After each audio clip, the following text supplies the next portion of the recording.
Hello everyone, happy Thanksgiving. Hope you had a great Thanksgiving. My Thanksgiving was pretty good. I know it's been a little while since I did a video, but now is as good a time as any to do another one here. So, as you can see here, I have the Daydream View headset. I got this a few days ago, the day before Thanksgiving.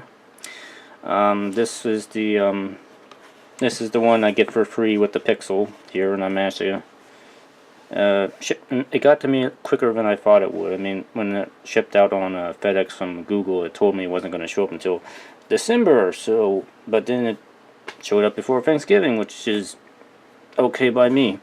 I've had a couple days to try it out and play around with it and everything, and it's actually pretty neat.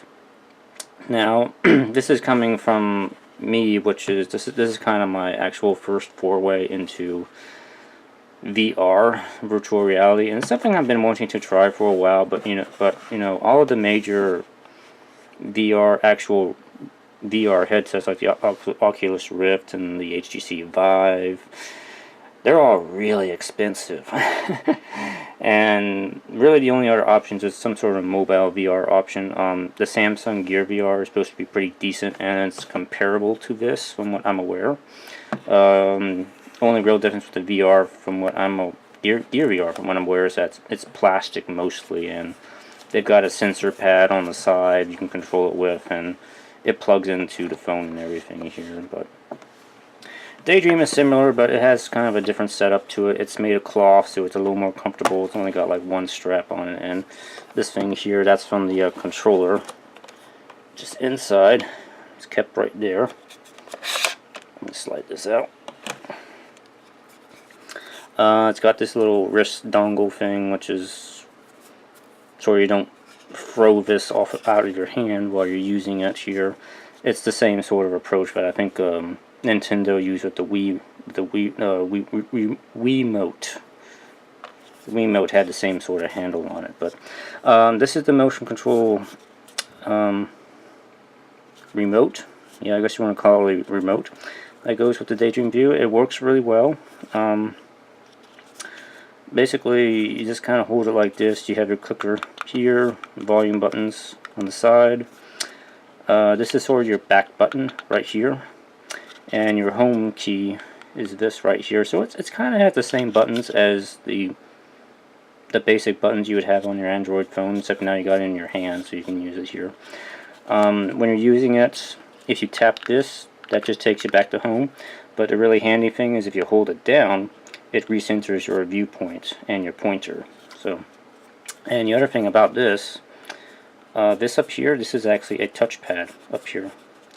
I mean, it's plastic, but you can use this to move around and everything, and to kind of scroll through things while you're in a daydream mode. So, for the most part, the control works pretty well. I'm impressed with it. The only issue I've kind of noticed when I've been using it is that the pointer tends to drift to the left while I'm using it over time, and I have to recenter it a lot. So I don't know whether that's a bug or I'm not really using it right or whatnot, but that's really the only thing I kind of noticed about when using this here. So, and you do have to charge it up. It is a USB-C port. You can see it right there. So if you already have the Pixel, you already have a USB-C charging thing, so you can just use it. I don't really know how long it's supposed to last. I charged it up for a few hours when I first got it, and I haven't charged it again since, but it's been okay. But before that, when I was playing around Daydream View, it did kind of warn me that the battery was low when I was using it, so I don't know how much time that kind of includes, but probably a good idea to charge it up if you actually do get it first, just to make sure you don't run out of battery here. So this is the headset itself. It's pretty basic, really. That, and see what it looks like on the inside here. It's actually fairly comfortable. It's not a complete perfect fit, because again, it's not really custom made for your face. But there is a little bit of light leakage along the sides when I'm using it, I've noticed, but it's really not too bad. Now there will be other phones compatible for this coming. I've just heard that the Moto Z is going to be Daydream ready soon, and it'll work the same. It'll just fit right inside there. This slides out just a little bit like that, so you can put a slightly wider phone in if you need to. But other than that, it works pretty well. I mean, as soon as you pop this in, Daydream will activate here. I can show you how it works right here. Well, it should. I think my phone is off. Ooh, come on. Probably got to unlock it. There we go. There we go. See, it turned on. So that's Daydream. That's loading up right there. Obviously, I'm not going to put it in the VR mode while I'm doing this here, but click that out. So, you get the headset, you get the remote, you have your Pixel. Now, on your Pixel, you do have to... this works with the Daydream app, and it is right here. That's Daydream right there. So you have to have this in order to use the headset. Now Daydream itself, how do I explain this? It kind of works like an extension for the operating system. It kind of works much the same way as Android Wear does for your smartwatch. In a way that like Android Wear is kind of like the gateway for all the apps and functionality of your smartwatch. Daydream kind of works the same way. It's the gateway for all the compatible VR apps for the Daydream. So in order to use the headset, you have to go through the Daydream View app. Right now, I'm not aware of any other way around that. Right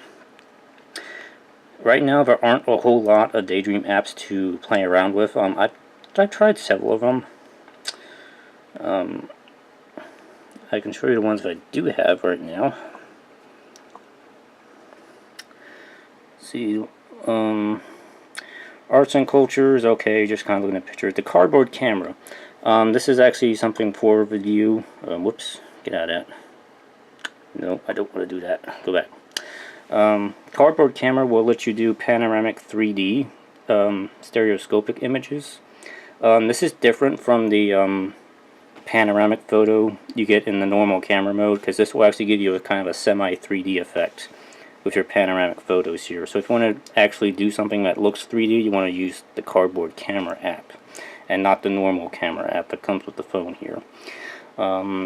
Play movies is pretty nice. The only game I really tried is Polyrunner. It's basically a first-person flight. It's like an endless runner game. That's pretty neat here. I tried out Wall Street Journal. It's okay.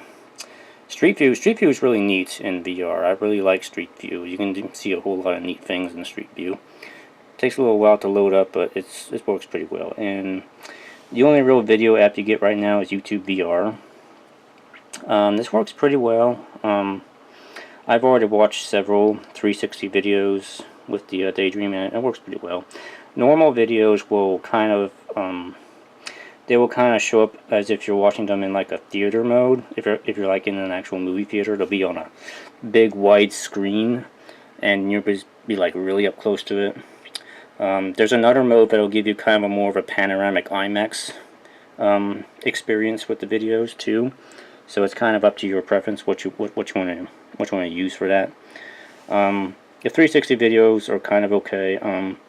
Now you probably notice that this is the normal Pixel and this is not the XL. So you can see the pixels when I'm using this. It's not bad, but to be honest, I really don't have any comparison to work with here. So I mean, I can imagine that the 1440p screen of the XL is going to be a lot better for VR. But the 1080p on this is not unusable. I mean, I'm doing okay with it. So that's about kind of what you have for apps here. Now you can slightly get around to seeing some more apps if you use this full drive app here, which just became Daydream compatible. It gives you access to a few more things you can do in VR, but not a whole lot right now. You can sort of get to a web browser through that, but the web browser on it kind of is crappy right now, so it's kind of all you got for web browsing on the Daydream right now. So because right now Google doesn't have Chrome ready for VR yet, so although I hear they are working on it, so eventually we will get Chrome VR at some point, and hopefully that'll work pretty well here. But like I said, there's really not a whole lot of apps to use right now that are really that good. So I have heard that the Layers of Fear game is going to be coming to Daydream VR soon, and I'm kind of looking forward to playing that. Because I didn't play it on the PC on Steam yet, so but I'm probably going to play it on the Daydream View to see what it's looked like and everything. So and the only other things I can think of to talk about with this is the temperature. Yes, the phone does get hot when using the Daydream View for a bit. I recorded temperatures up to 48°C centigrade, which is what is that? Okay, Google. What is 48 centigrade in Fahrenheit? 48 degrees Celsius equals 118.4 degrees Fahrenheit. So 118 Fahrenheit. That's the highest I've measured the temperature on the phone, but it has felt like it's hotter than that, so I guess it just kind of depends. I would say only use the Daydream for probably about 30 minutes at a time or so. That's kind of my safe estimation here. It does get pretty hot to the touch after about 30 minutes, especially if you're watching 360 videos. I've noticed it tends to get hotter on those, so not too bad. The other thing is, I do have my speaking case. I've noticed that Daydream doesn't really work too well with my speaking case on it. So I usually have to end up taking my phone out of the case to make sure it connects properly here. So, I mean, I can get it to work with the case on. It's not like I can't get it to work. I mean, I can. But my other concern is that because the phone gets so hot, I'd rather have the case off of it so that it can cool a little bit better. Otherwise, this is basically a big piece of rubber, and it kind of acts like insulation around the phone. So I'd rather not have this on there while it's getting hot. So it's just my opinion here. So it's not really a big deal for me to take it off and on here. So, but anyway, that is the Daydream View. It's pretty neat. If you haven't got a free one for the Pixel, it's $79 from Google, and it's, I mean, for a basic cheap VR, it works pretty well. I can't really complain about it too much. It was free for me, so I mean, of course I can't complain.